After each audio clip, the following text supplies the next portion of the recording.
Bonsoir à tous, j'espère que vous allez bien. Alors, à la demande d'une abonnée, ça sent la fan, on va parler de David Bowie. Donc, la personne m'avait demandé par rapport à son âme si elle est lumineuse ou pas. Ok, je vais quand même faire une petite bio. Alors, la bio, elle est quand même, c'est un résumé, d'accord? David Bowie, c'est 12 films, une vingtaine d'albums, 50 ans de carrière. Il est né sous le nom de David Jones. Il avait un demi-frère, donc alors son demi-frère, on l'apprend dans sa bio, euh, avait des problèmes de schizophrénie. D'ailleurs, c'était un problème qui était récurrent dans sa famille.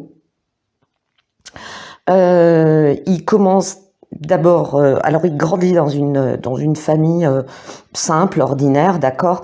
C'est quand son père achète une télé qu'il commence à découvrir la musique, les groupes, et qu'il décide de se lancer là-dedans. Seulement, les choses ne sont pas toutes simples. Il n'est pas né, voilà, on lui a tout mis sur un plateau d'argent. En suivant des cours de saxo, il cumulait parfois 2 jobs. Et ce qu'il faut savoir, alors moi je croyais que David Bowie avait un œil vairon, et en fait pas du tout. Pour moi, c'était le chanteur à l'œil vairon. Je précise que je n'étais pas archi fan, mais que j'ai apprécié certaines de ses musiques. Donc, il n'avait pas d'œil vairon parce qu'en fait, il avait été blessé lors d'une bagarre avec un copain au lycée parce que David lui avait piqué sa petite amie. Voilà. Il a fait partie de 3 groupes au départ et il est remarqué lors d'un petit concert. Son nom devient alors son nom qui le suivra toute sa vie, David Bowie. Alors Bowie, de mémoire, c'est lié à un cow-boy texan, un truc par rapport à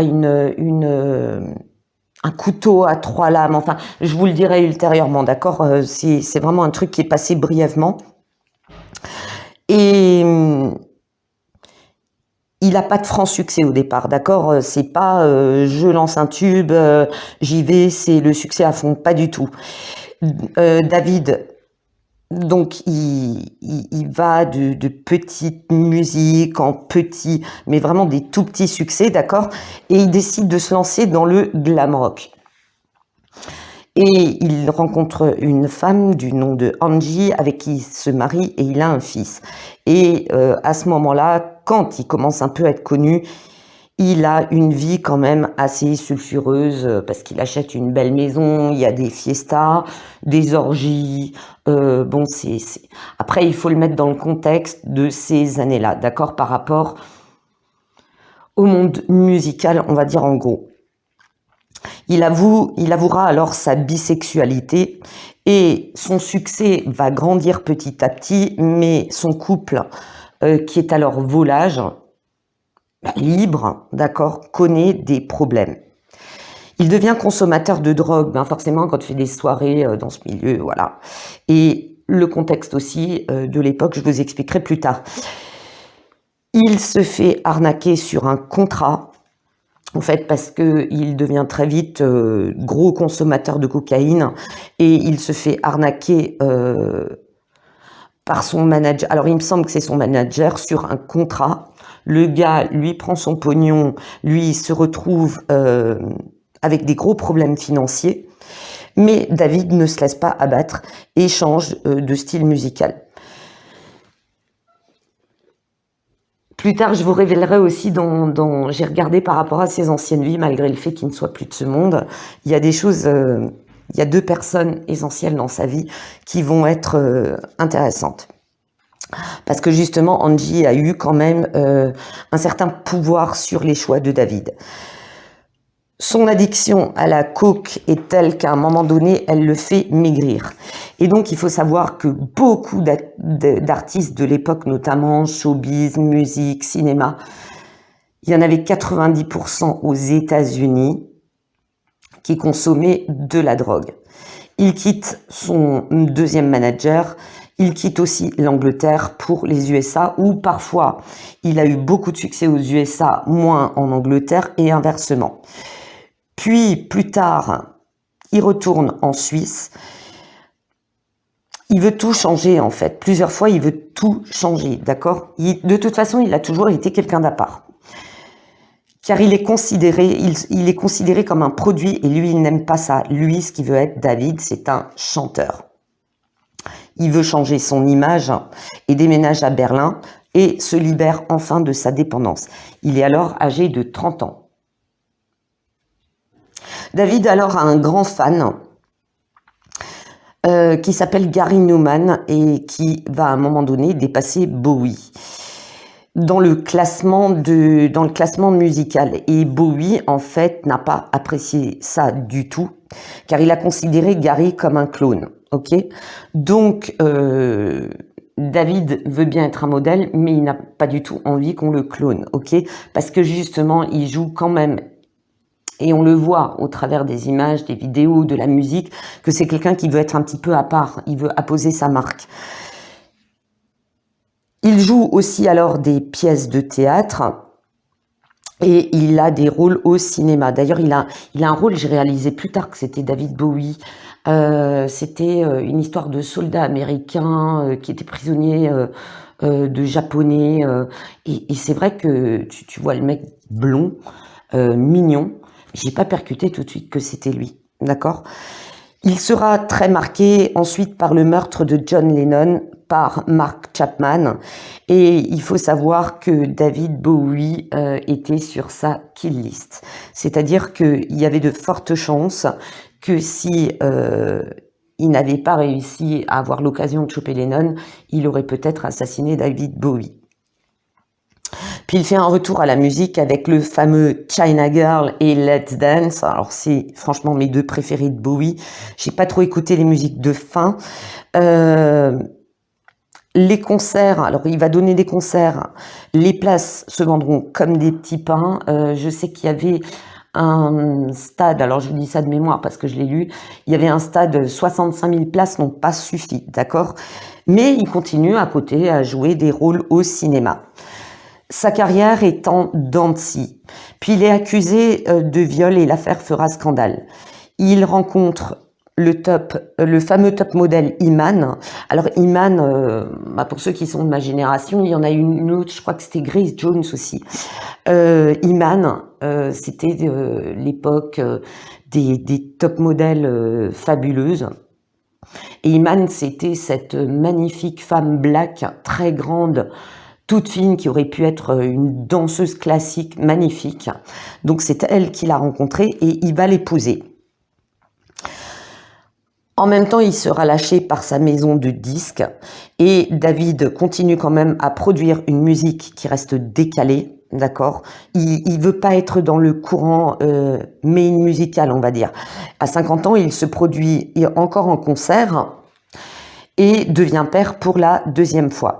Lors d'un festival en Allemagne, il fait une crise cardiaque et fait une très longue pause. En 2013, il sort son avant-dernier album. Se sachant condamné d'un cancer du foie, il décède en 2016 à New York et sortira son tout dernier album, Black Star, qui sera en fait son adieu. Donc j'espère que je n'ai rien oublié. Bon, j'ai fait, parce que 50 ans de carrière pour un chanteur d'une telle envergure, je mettrais au minimum 30 minutes si je voulais vraiment rentrer dans les détails. Donc pour mon abonné qui semble être fan, j'espère que je n'ai rien oublié d'essentiel. Nous allons passer au tirage de cartes. Alors, j'ai demandé, alors il faudra que je vous le précise, parce que ce mélange, sa dernière incarnation terrestre, David Bowie, l'âme et son évolution, d'accord ?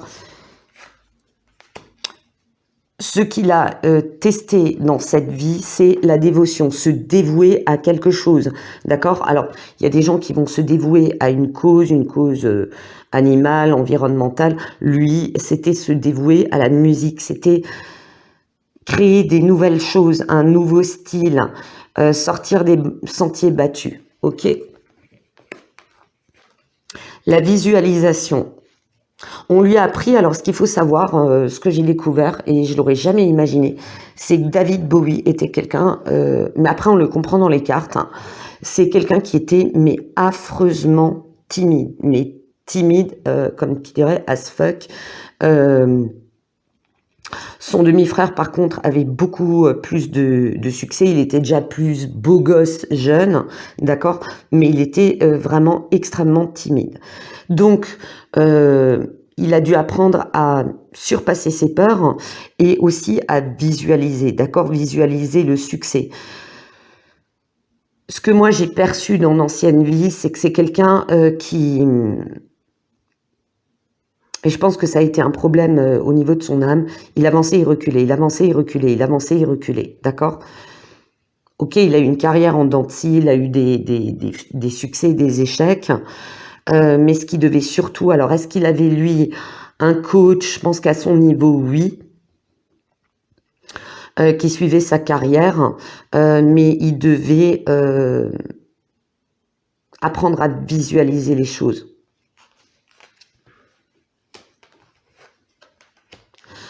Ce qu'il a dû apprendre et doit apprendre encore dans sa prochaine incarnation, parce que moi je ressens que lui, il va se réincarner, il n'a pas fini son bout de chemin. Nous non plus. On a encore des choses à apprendre. C'est prendre conscience des choses.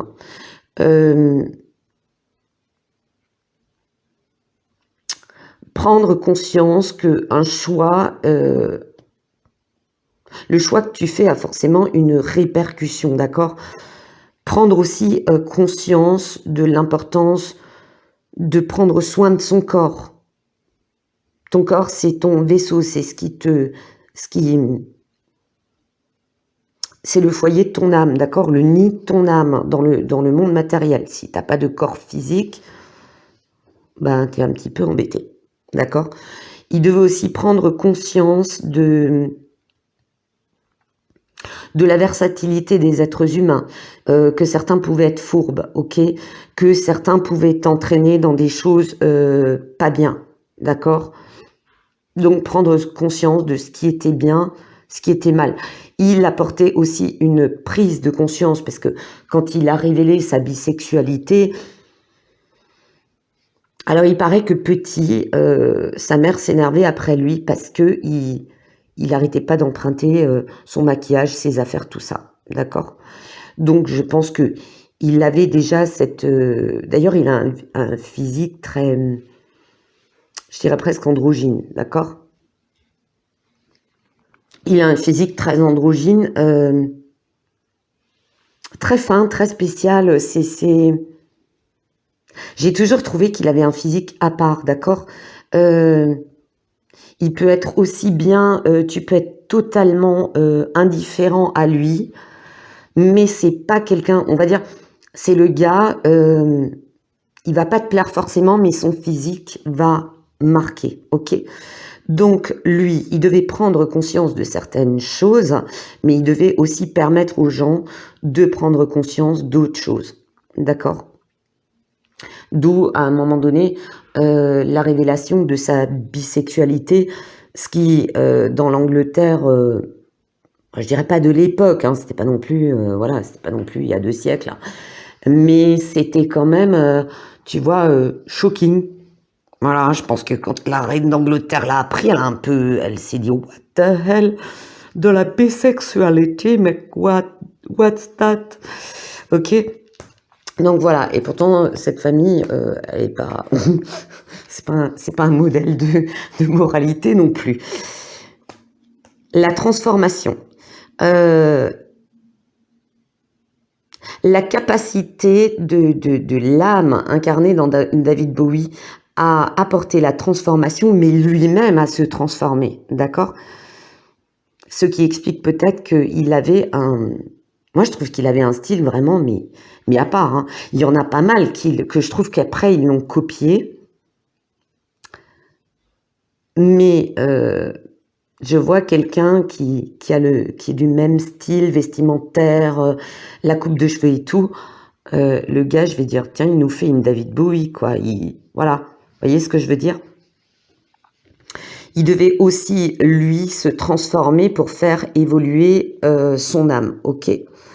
Alors c'est marrant, transformation, trompette des anges, révéler. L'ange à la trompette, c'est Gabriel. C'est révéler... alors, il y a une phrase qui me vient, c'est révéler aussi son côté angélique. Révéler son côté angélique. Alors, pour ceux qui sont très fans, qui connaissent vraiment très bien sa vie, dites-moi si vous, ça vous parle par rapport à quelque chose, d'accord? Parce que comme dit, j'ai survolé sa biographie. Hein. La préservation, savoir se préserver des tentations, se préserver des mauvais conseils, se préserver de la séduction, d'accord? Parce que quand tu fais une fiesta dans une maison, qu'il y a de l'alcool, de la drogue, des drogues, je dirais même, à un moment donné, tu as des gens qui te poussent dans leur vice, quoi. C'est aussi préserver les autres, préserver sa famille, bien que sa femme était, alors c'était vraiment le couple libre, on fait ce qu'on veut, on vit un peu comme les choses arrivent. Je pense quand même que ça a dû changer quand il a eu un enfant, d'accord? Il devait aussi montrer, au travers de sa vie, de ses excès,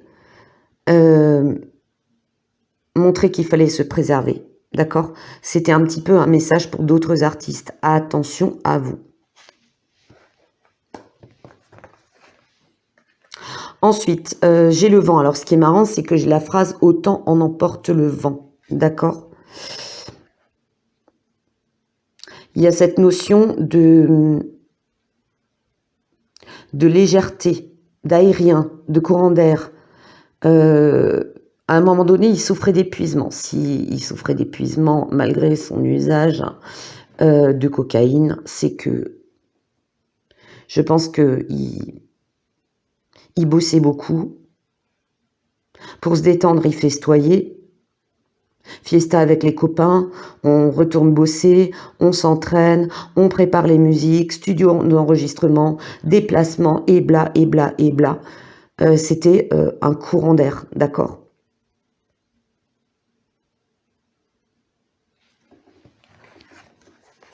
Ensuite, j'ai le cercle. On peut dire, David Bowie a fait partie du cercle de ces grands artistes, d'accord? Du monde de la musique britannique, de par son style, enfin, je pourrais dire ses styles parce qu'il en a quand même changé, d'accord?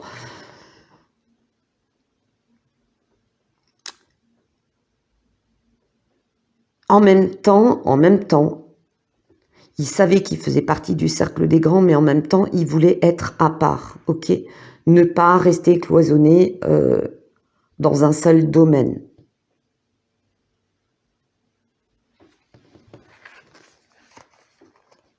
Ensuite, j'ai le feu. C'était quelqu'un qui bouillonnait constamment à l'intérieur de lui. Il devait aussi canaliser ce feu, cette hyperactivité. Canaliser le feu autour de lui. Ne rêvons pas parce que quand un artiste perce, devient célèbre à son niveau, tout ce qui gravite autour, le manager, patati, patata, t'es une vache à lait. Donc on va essayer d'exploiter au maximum possible la personne. Quand tu investis en tant que manager une maison de disques, ok, tu investis de l'argent, mais... Et tous les grands artistes le sont, que ce soit dans la musique, au cinéma. Il y a une notion d'exploitation, il y a un feu autour de toi, tu es pris dans un... Alors c'est marrant parce que le vent, le feu, moi ça me fait penser à un tourbillon enflammé, vous savez. Ce qu'on appelle les tourbillons de feu qui ont lieu aux États-Unis ou en Australie quand il fait très sec, d'accord. Cette notion de feu qui se déplace. C'est quelqu'un aussi qui, par contre, pouvait être par moments colérique quand il était fatigué et que les choses ne marchaient pas comme il voulait. D'accord? C'est-à-dire entre l'hyperactivité et le côté t'es crevé, il n'y a rien qui marche, tu pètes un câble, ok. Donc, je sais pas, alors je sais pas de quel signe astrologique, est-ce qu'il était d'un signe de feu aussi? Ça, c'est une bonne question. Mais il y a une notion ça me montre aussi des passions dévorantes. Ouais. Malgré le fait que c'était un couple, pardon, 1, 2, 3, malgré le fait que c'était un couple libre, les femmes qu'il a eues dans sa vie, il les aimait passionnément. Et ce qu'il faisait, il le faisait avec passion, beaucoup de passion. Puis j'ai l'achèvement. Alors l'achèvement, c'est bon, c'est quelqu'un qui est décédé, d'accord, la boucle. Il a fait le tour de sa vie, ça c'est son existence. C'est aussi un changement. Alors moi, je l'interprète et je l'ai ressenti au travers des cartes comme quelque chose qui devait rectifier. Il a choisi dans cette incarnation de vivre plusieurs choses difficiles. La dépendance s'en sortir. La musique, malgré les échecs au début, s'accrocher, continuer, coûte que coûte, et devenir la star qu'il a été, d'accord? Il a achevé cette épreuve, comment dire, il l'a réussi. Après, il y en a d'autres qui devra encore, comme nous tous, il devra s'améliorer. Ensuite, j'ai la carte la confiance en soi. C'était quelqu'un qui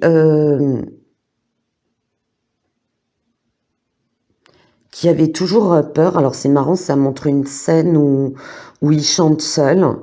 Il y a des gens qui croyaient que c'était quelqu'un du fait qu'il était célèbre. Et c'était vraiment dans son visage, quand il te regardait droit dans les yeux, qui plissait les yeux, qui te regardait sérieusement, il pouvait être impressionnant. Alors qu'en fait, au fond de lui, c'était quelqu'un qui n'avait pas confiance en soi. C'était quelqu'un qui pouvait être mort de peur avant d'entamer un concert, avant d'aller sur un plateau télé interpréter une musique. Ouais, il manquait de confiance en lui. Ce qui explique peut-être sa timidité, d'accord? Parce qu'il a eu vraiment une timidité, surtout jeune, qui était maladive. La mascarade.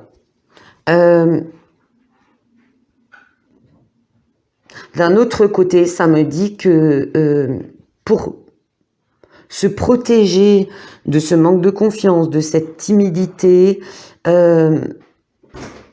son style vestimentaire, son style, ce maquillage, ce côté qui était franchement plus qu'original, on va dire. C'était comme un bouclier. Il se donnait un genre pour qu'on ne voit pas, pour qu'on voit pas ou moins sa timidité. C'était aussi une manière d'affirmer certaines choses qu'il était. D'accord ?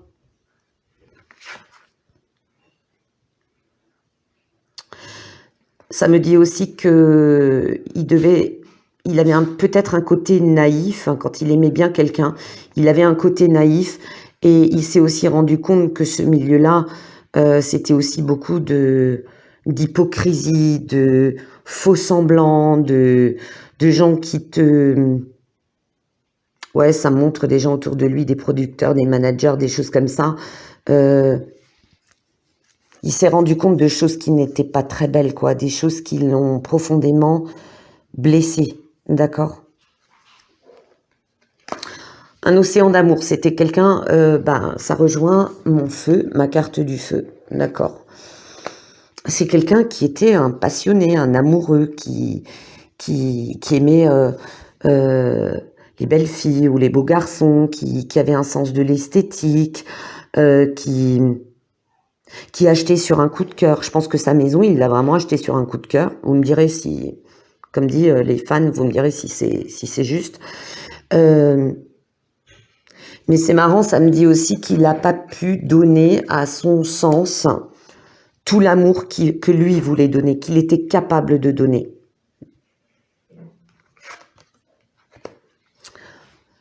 Écoutez votre cœur. Écoutez votre cœur. Alors ça, c'était aussi quelque chose. C'est une carte qui pourrait dire écoutez votre intuition, d'accord? Écoutez votre intuition, votre cœur, ce qui vous dit. Quand j'ai sorti cette carte, j'ai eu une sorte de flash qui me disait ouais, on a préparé une musique, faudrait que tu fasses ça serait bien, c'est dans le courant, ça va se vendre. En clair, ça va me rapporter du pognon si tu chantes cette musique.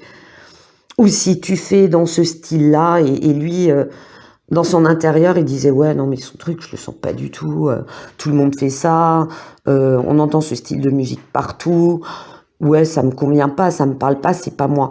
Et ça, c'est aussi quelque chose, et ce qui explique peut-être il y a eu beaucoup de maisons de disques, de clash avec des maisons de disques, des managers, voilà. Il a souvent changé d'équipe, il a fait partie de plusieurs groupes de musique. Bon, je vous les ai pas tous cités, d'accord? Il en a quitté, il en a créé ou réintégré d'autres, d'accord? Donc, ça me dit que c'est quand il n'a pas écouté son cœur et son intuition que ça marchait pas. Il a dû purifier aussi beaucoup ses émotions. C'est quelqu'un, alors si la personne se pose la question, était-il schizophrène? Il peut avoir donné l'impression d'être schizophrène, mais moi je ne sens pas de la schizophrénie.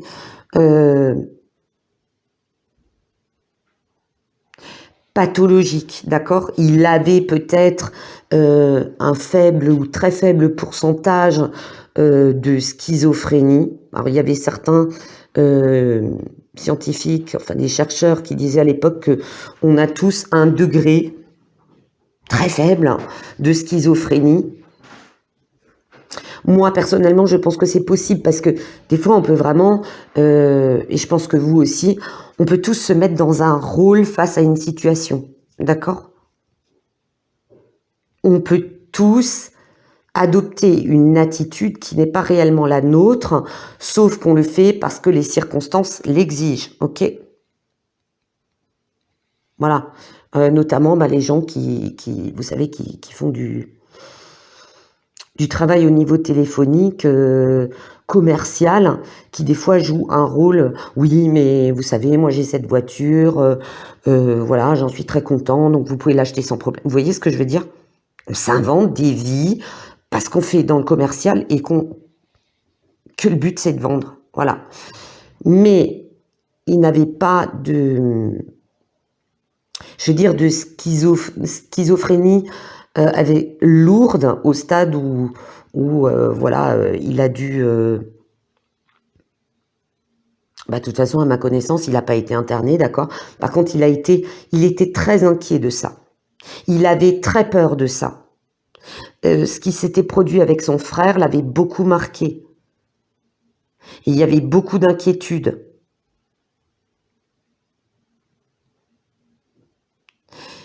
Je ne sais pas si son frère a été interné, mais ce que ça me montre, c'est que il y avait cette crainte, comme il y avait cette pathologie dans la famille, il y avait cette crainte que il se disait ça pourrait peut-être se déclencher chez moi. Il en avait peur.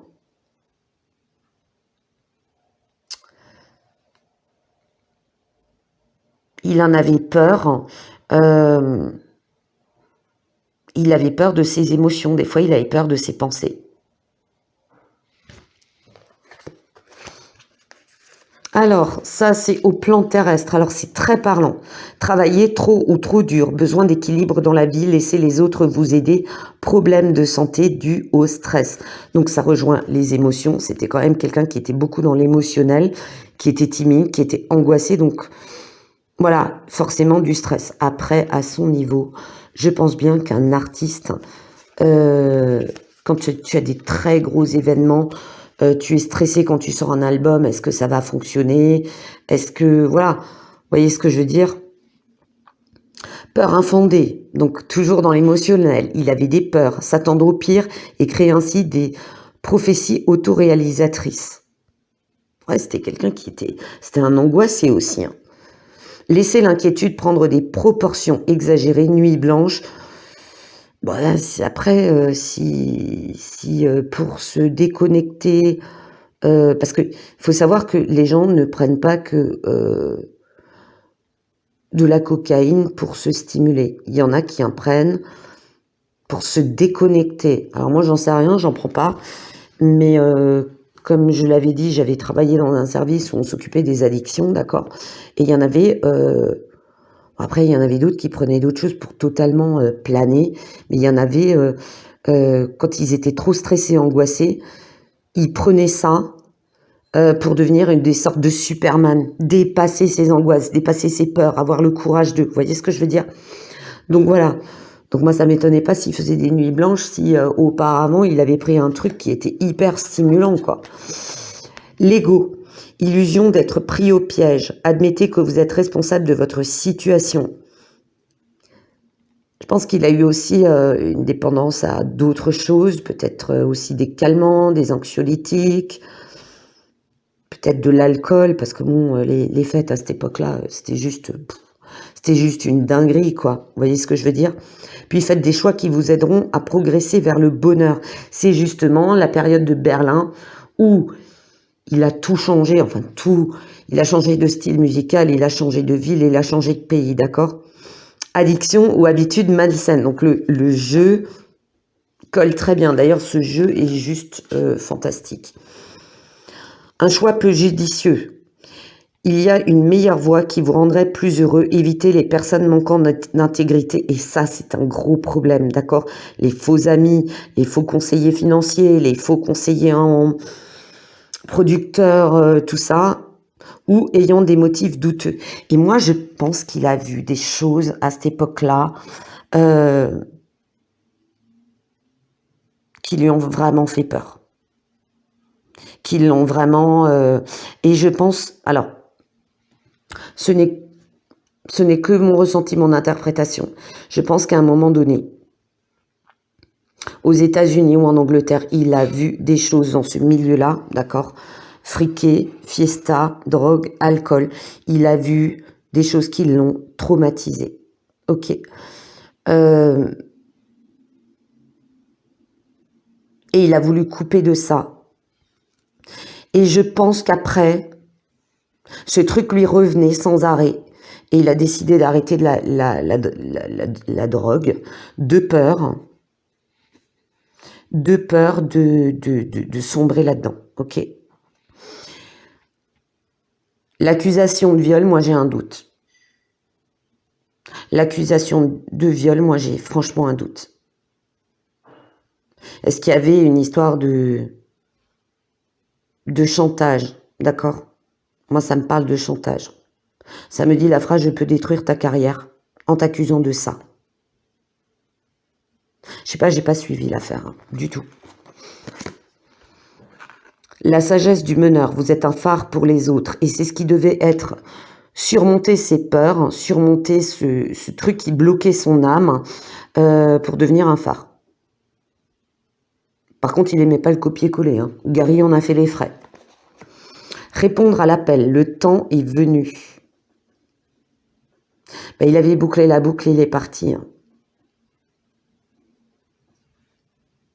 Répondre à l'appel, ça me dit aussi que il avait, avant de s'incarner en David Jones, aka David Bowie, c'était un truc que son âme devait régler et que là, on lui a dit, tu peux revenir et tu auras ça, ça et ça et tu choisis les options. Ok?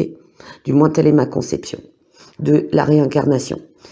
Et le temps était venu. Il fallait qu'il réponde, qu'il affronte ce truc-là, qui, de mon avis, je dis bien, de mon avis, je peux me tromper, ça lui a couru après et ça l'a bloqué un sacré temps. Atteindre votre destination. Où qu'elle est. Alors le cercle aussi. Le cercle et l'achèvement, hein, c'est toujours une boucle. D'accord? Ah oui, et puis alors, ce que je voulais préciser, le feu, le cancer du foie. Alors vous allez me dire, ouais, il a consommé trop d'alcool et tout et tout. Le foie, c'est le centre de la colère. Il y avait aussi beaucoup de colère en lui. Et ça me dit par rapport, alors là, ça me dit par rapport à sa famille, ou ses parents, ses oncles, ses tantes, enfin bref, vous voyez sa famille de sang. Il y a eu beaucoup de critiques, beaucoup de rejets. Moi, ce que j'ai vu, c'est qu'à un moment donné, alors je sais pas qui le dit, mais c'est quelqu'un de sa famille qui dit « Ouais, t'as vu comment t'es accoutré, tu fais vraiment tapette, franchement, nous, on t'a pas élevé comme ça, ou dans notre famille, vous voyez ce que je veux dire ?» Il y avait une colère en lui. Je pense que cette colère-là vient de cet émotionnel-là, d'accord? Et on avait la carte des émotions. Purifier les émotions, remonter à la surface, sortir de sa torpeur, de sa peur, de sa noirceur, d'avoir peur de révéler qui on est vraiment, ce qu'on veut vraiment être. J'ai aussi la phrase de oui, tu veux devenir musicien, mais tu vois, tu réussis pas, t'es trop rêveur, voilà. Est-ce qu'il y a des membres de sa famille qui, à force de le casser, de dire tu peux pas faire un métier honorable comme tout le monde, et puis bon, après, si ses parents, à un moment donné, ont fait scandale parce que bah tu fais des fiestas, tu bois, il paraît qu'à un moment donné, alors ça je l'ai entendu aussi, j'ai écouté une vidéo sur sa bio, je me suis basée d'ailleurs là-dessus, il était tellement dans la défonce qu'il ne se rappelait pas avoir signé un contrat. En fait, il a eu une amnésie, une absence. Là, je veux bien aussi que, oui, là, je peux accepter que tes parents, ils t'engueulent parce qu'ils voient leur fils se détruire, d'accord? Et même si t'es pas en accord, un fils reste un fils, une fille reste une fille, ok? Et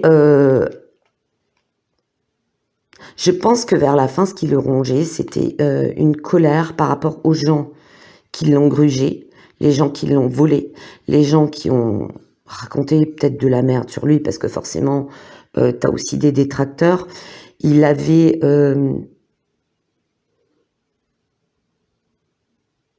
ouais, une colère par rapport au bâton qu'on lui a mis dans les roues et des gens. Ça me montre des gens qui l'avaient volé, qui sont revenus des années plus tard, genre « Ouais, je suis ton ami, tu sais, c'est grâce à moi que t'as réussi. » Alors que pas du tout, le mec, il lui a fauché du pognon, quoi. Et qui revient. Et ça... Il y a eu beaucoup de déceptions qui l'ont mis en colère. Foie, centre de la colère. Il avait peut-être même des problèmes de peau. Hein. Quand on a des problèmes de peau, c'est toujours lié au foie, d'accord? Et à de la colère, un excès de feu, ok? Ou une hyperactivité qui ne peut pas sortir. Voilà. Dans cette vie, il a dénoué en même temps beaucoup de relations karmiques anciennes. Alors là, par rapport aux amours de sa vie, il a voulu traverser des épreuves avec les deux âmes. Moi, j'appelle ça, alors, il y a des gens qui vont me dire, ouais, tu te plantes complètement parce que le divorce s'est mal passé. Mais ça a été, en vrai, des âmes, entre guillemets, sœurs. Alors, j'ai aussi ma conception des âmes sœurs, ok, je vous expliquerai un jour. Il a eu ses deux âmes sœurs, la première et la deuxième femme. Et ça m'a dit, la première a été son révélateur. Elle a révélé des choses. Elle lui a permis, justement, de boucler la boucle de son karma, de ses épreuves qui lui permettaient d'avancer, d'accord, de cette vie David Bowie qui lui permettait d'avancer dans le meilleur comme dans le pire, d'accord. Et la deuxième, donc Iman, lui a apporté un côté extrêmement... alors je connais pas du tout Iman, hein, sauf sur du papier glacé, je la trouve carrément magnifique. Iman avait beaucoup de sagesse ancienne en elle et elle l'a beaucoup apaisée, elle l'a calmée et c'est elle qui l'a amenée vers une transformation spirituelle. Ça a été déjà un problème autrefois. Son âme a eu souvent beaucoup de mal à décider dans comment il voulait se réincarner, dans quel corps, quel vaisseau. Est-ce que tu veux être un homme ou une femme, d'accord? Il a déjà eu ce nœud autrefois. Il a probablement été bisexuel ou homosexuel autrefois. Parce que justement, il avait du mal à choisir. Il avait envie d'être les deux.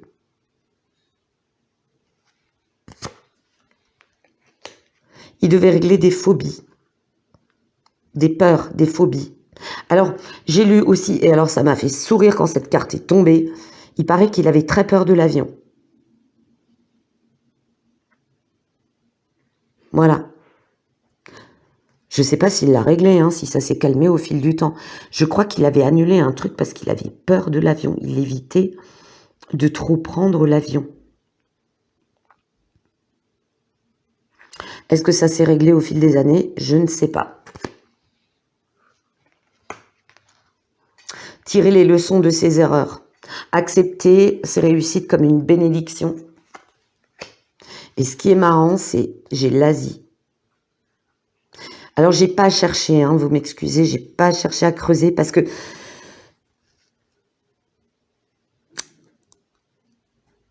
il y a des gens qui se sont demandé s'il n'était pas un peu schizophrène. Moi, je dis que non, il n'était pas... Non, il n'était pas... Par contre, il avait beaucoup de facettes. Énormément de facettes, cet homme. Énormément de facettes. Sans être schizophrène pathologique. Pour moi, il ne l'était pas. Alors, je ne suis pas en train d'établir un diagnostic, mais c'est un gars qui était... Ça l'éclatait d'être différente personne. Tu veux être différente personne, t'es pas forcément schizophrène. Hein. D'accord? Parce que sinon, au Japon, les gens qui s'amusent à se promener en elfe, je sais pas, en héros de Star Wars et tout, ils se promènent comme ça dans la rue, c'est l'éclate. C'est pas tous des schizophrènes, d'accord? Voilà. Puis la musique China Girl, quoi. Voilà. J'ai pas écouté, jamais fait gaffe aux paroles, faudra que je regarde. Ensuite, les dernières cartes de la triade. Alors, ça, c'est deux cartes qui m'ont intriguée parce que sacrifice et armes. Je me suis posé la question si sa maladie, puisque il avait un cancer, il en est mort, il souffrait beaucoup. Si il n'a pas, avec bien sûr l'accord de son médecin, de ses proches, il n'a pas, alors, choisi une option de partir sans douleur. Vous voyez ce que je veux dire? Alors, ça c'est l'arme du suicide. Non, il ne s'est pas suicidé, d'accord? Mais il a choisi une option parce que ça m'a montré qu'il souffrait atrocement, mais atrocement, atrocement, malgré la médication à la fin. Ok? Il a aussi choisi de sacrifier des choses, de couper avec certaines choses, et c'était un petit peu...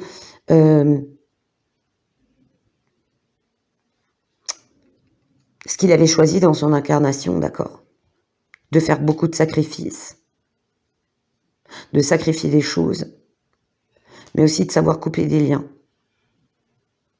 Comme par exemple changer de musique, d'accord? Il a changé souvent de style, de groupe, de manager, voilà. Il devait apprendre à trancher, malgré le fait qu'il n'ait pas confiance en lui, que ce soit un stressé de la vie et qu'il soit d'une terrible timidité.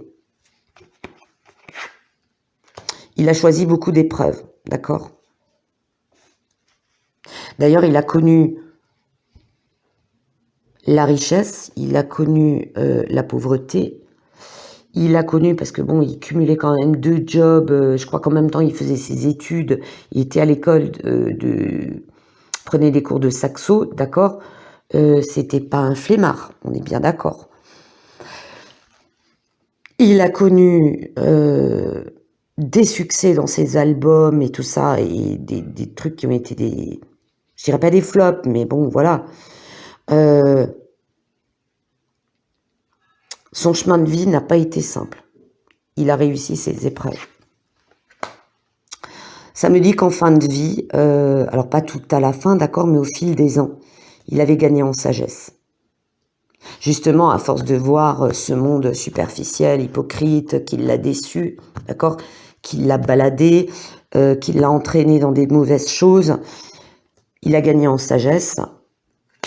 Et voilà ta réponse finale. C'est une âme qui est dans la lumière, qui va vers la lumière. Non, il n'est pas dans les tréfonds des enfers, mais on va dire que c'est une jolie âme, mais qui, pour avancer plus vite, a choisi des sacrés trucs et passé par des sacrés trucs, d'accord? Voilà. Donc non, c'est pas une âme dark, ténébreuse, obscure, comme malheureusement il y en a beaucoup qui sont dans cette voie actuellement. C'est quelqu'un qui est parti vers la lumière. Voilà. Ah, 46 minutes quand même, David Bowie. C'est parce qu'il le valait bien quand même. David Bowie n'était pas n'importe qui. J'espère que cette vidéo, ma belle, t'aura plu. Et je vous dis à très bientôt.